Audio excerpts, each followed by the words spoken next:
नमस्कार मित्रांनो, वैभव सोल्युशन या चॅनलमध्ये तुमचं पुन्हा एकदा स्वागत आहे. तर आपल्या चॅनलच्या नावातच सोल्युशन असल्यामुळे आपण असेच नवनवीन सोल्युशन घेऊन येत असतो.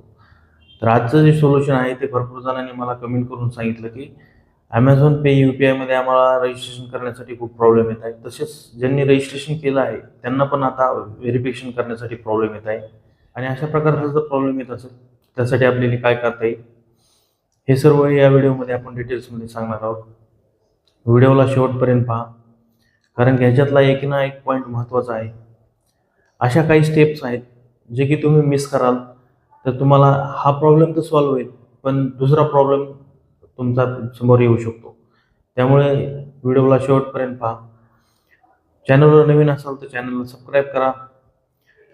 व्हिडिओ आवडल्यास कमेंट बॉक्समध्ये नक्की सांगा आणि हेही सांगा की तुम्हाला अशा कुठल्या विषयावर व्हिडिओ हवे आहेत, याची माहिती मी नक्की तुम्हाला देण्याचा प्रयत्न करेन.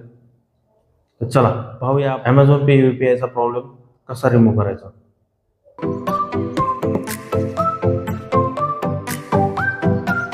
तर आता तुम्हाला स्क्रीनवर दिसत असेल की अशा प्रकारचा तुम्हाला प्रॉब्लेम येत आहे. तिथे लिहून येतं की तुमचा UPI ब्लॉक झालेला आहे. त्यासाठी काय करायचं आहे ते मी तुम्हाला दाखवतो. तुम्हाला स्क्रीनवर माझ्या मोबाईलची स्क्रीन दिसेल तशा प्रकारे तुम्हाला स्टेप फॉलो करायचे आहेत. सर्वात आधी तुम्हाला काय करायचं आहे, तुमच्या मोबाईलमध्ये या. मोबाईलमध्ये आल्यानंतर सेटिंगमध्ये जा.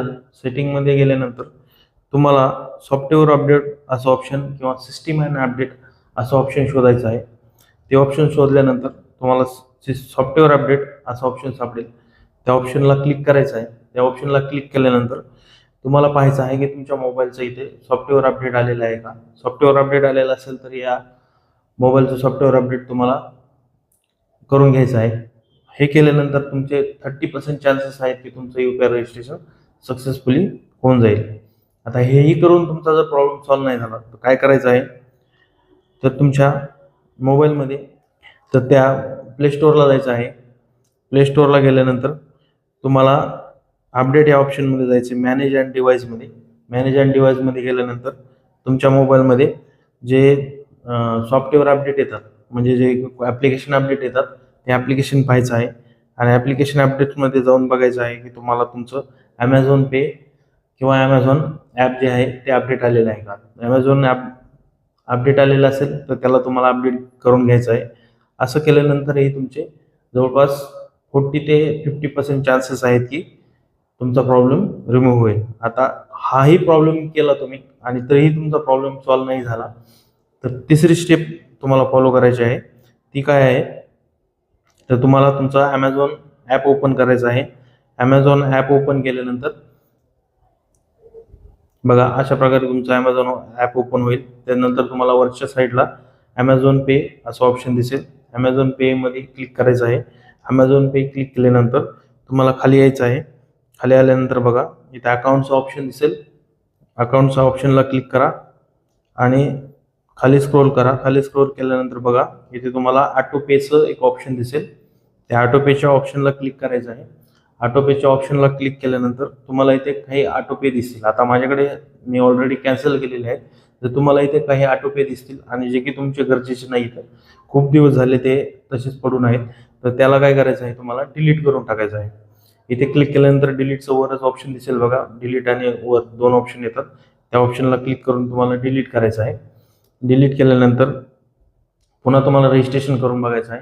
रजिस्ट्रेशन अशा जर डायरेक्टली तुम्ही रजिस्ट्रेशन करायला गेला तर इथेही तुमचे जवळपास 30 ते 40% चान्सेस आहेत की हे ऑटो पे कॅन्सल केल्यानंतर तुमचं जे Amazon Pay UPI आहे ते सक्सेसफुली रजिस्ट्रेशन होईल. आणि असं करूनही नाही जर तुम्हाला Amazon Payमध्ये यायचं आहे. Amazon Payमध्ये आल्यानंतर बघा मगाशी जिथे आलो होतो आपण तिथे यायचं आहे. त्यानंतर तुम्हाला खाली अकाउंटचं ऑप्शन दिसेल. त्या अकाउंटच्या ऑप्शनला क्लिक करा. अकाउंटच्या ऑप्शनला क्लिक केल्यानंतर खाली स्क्रोल करा आणि त्यानंतर बघा इथं चॅट आणि असं दिलेलं आहे. त्या ऑप्शनला क्लिक करा. त्या ऑप्शनला क्लिक केल्यानंतर तुम्हाला अशा प्रकारचा एक डॅशबोर्ड तुमच्यासमोर ओपन होईल. त्यानंतर तुम्हाला 4 नंबरचं बघा पहिलं ऑप्शन असेल मॅनेजिंग प्राईम, त्यानंतर डिव्हाइस, त्यानंतर डिजिटल कंटेंट, त्यानंतर लॉग इन अँड ॲड्रेस, त्यानंतर Amazon Pay असं ऑप्शन येईल तुम्हाला. त्यानंतर आपल्याला Amazon Pay ऑप्शनला क्लिक करायचं आहे. त्यानंतर बघा इथे दिलेलं आहे की ॲमेझॉन पे UPI 5 नंबरचं ऑप्शन आहे. त्या 5 नंबरच्या ऑप्शनला क्लिक करायचं आहे. 5 नंबरच्या ऑप्शनला क्लिक केल्यानंतर बघा त्यानंतर 3 नंबरचं ऑप्शन आहे I am not able to register for UPI, त्याला क्लिक करायचं आहे. त्याला क्लिक केल्यानंतर अशा प्रकारचं डॅशबोर्ड तुमच्यासमोर ओपन होईल. त्यानंतर तुम्हाला काय करायचं आहे, कंटिन्यू आणि खाली दिलं आहे बघा कंटिन्यू टू कस्टमर सर्व्हिस. आपल्याला इथे वरचे जे 2 ऑप्शन आहेत UPI रजिस्ट्रेशन हेल्प आणि कंटिन्यू शॉपिंग, याला क्लिक नाही करायचं. त्याच्या खाली दिलं आहे कंटिन्यू टू कस्टमर सर्व्हिस, या ऑप्शनला क्लिक करायचं आहे.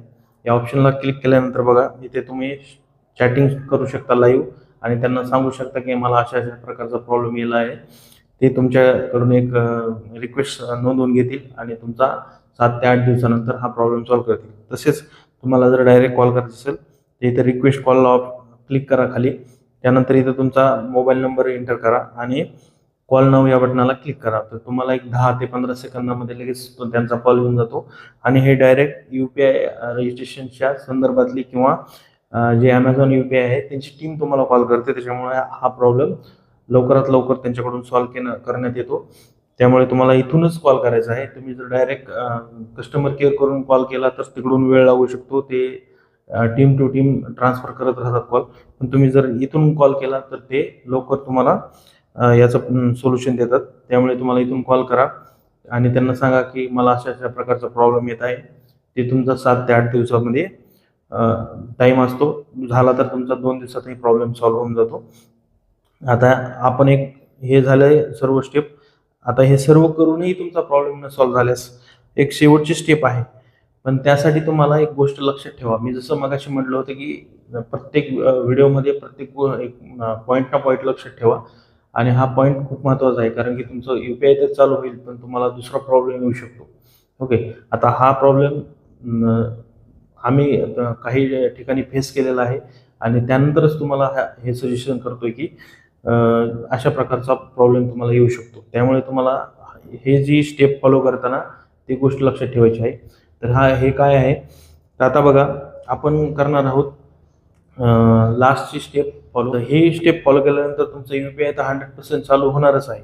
पण याच्यामध्ये प्रॉब्लेम काय येऊ शकतो, तर बघा आता आपण लास्ट स्टेप फॉलो करण्यासाठी काय करायचं आहे, आपल्याला ॲमेझॉनमध्ये ॲपमध्ये यायचं आहे. त्यानंतर खाली खाली बघा तुम्हाला यू नावाचं ऑप्शन दिसेल, ते क्लिक करा. त्यानंतर अकाउंट नावाचं ऑप्शन आहे, त्या अकाउंट नावाच्या ऑप्शनला क्लिक करायचं आहे.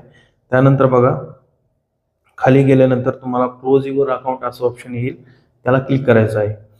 त्यानंतर खाली स्क्रोल करा, तुम्हाला इथे संपूर्ण डिटेल्स दिसेल आणि भरपूर खाली घेतल्यानंतर बघा इथे चूज रिझन आलं आहे. त्याला रिझन तुम्ही कुठलेही रिझन एक हे करा. त्यानंतर yes I want permanently close my Amazon account and delete my data असं ऑप्शन येईल. आता हे करण्याआधी तुम्ही एक गोष्ट लक्षात ठेवा, हे जर अकाउंट तुम्ही परमनंटली डिलीट केलं तर याचं काय होतं की तुमचं जर ॲमेझॉन पे वॉलेट चालू असेल किंवा तुम्ही ॲमेझॉन पे वॉलेटला तुमची KYC केलेली असेल, मग ती मेजर KYC असेल किंवा मिनी KYC असेल. आता मिनी KYC असेल तर तुम्ही क्लोज करा. पण त्यापूर्वीही तुम्ही एक कस्टमर केअरला फोन करून सांगा किंवा कस्टमर केअरला ईमेल करून सांगा की माझी KYC रिमूव्ह करा आणि त्यानंतरच ह्या ऑप्शनला क्लिक करून यातून तुम्ही अकाउंट क्लोज करा. तर असं का म्हणतो मी, जर तुम्ही पहिलं KYC जर रिमूव्ह नाही केली तर ज्यावेळेस तुम्ही नवीन अकाउंट बनवाल त्याच नंबरने आणि त्याच मेल ID ने त्यावेळेस तुम्ही KYC करायला जाल तर तुमची KYC होणार नाही. ॲमेझॉन UPI तर चालू होईल पण तुमचं ॲमेझॉन पे UPI जे वॉलेट आहे ते तुमचं चालू होणार नाही. याशिवाय तुमचं ॲमेझॉन पे लेटर जर चालू असेल तेही तुमचं बंद पडेल आणि ते तुमचं अकाउंट परमनंट डिलीट झाल्यामुळे त्याची KYC रिमूव्ह केली जाणार नाही. त्याच्यामुळे तुम्हाला ही स्टेप आधीच करायची आहे की तुम्हाला कस्टमर केअरला कॉल करायचा आहे आणि त्यांना सांगायचं आहे माझी जे अकाउंटची KYC आहे ते आता रिमूव्ह करा, मला प्रॉब्लेम येत आहे अकाउंटला, त्यामुळे मला हे अकाउंट परमनंटली डिलीट करायचं आहे आणि मला दुसऱ्या अकाउंटला KYC करायची आहे.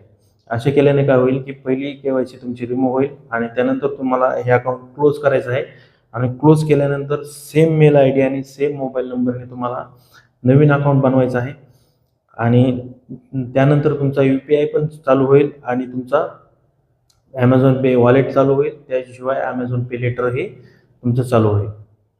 व्हिडिओ आवडल्यास व्हिडिओला लाईक करा, व्हिडिओला शेअर करा आणि आपल्या चॅनलला सबस्क्राईब करा. शिवाय कमेंट बॉक्समध्ये हेही सांगा कुठल्या विषयावर व्हिडिओ हवे आहेत, त्याचा माहिती देण्याचा नक्की प्रयत्न करेल मी. थँक्यू.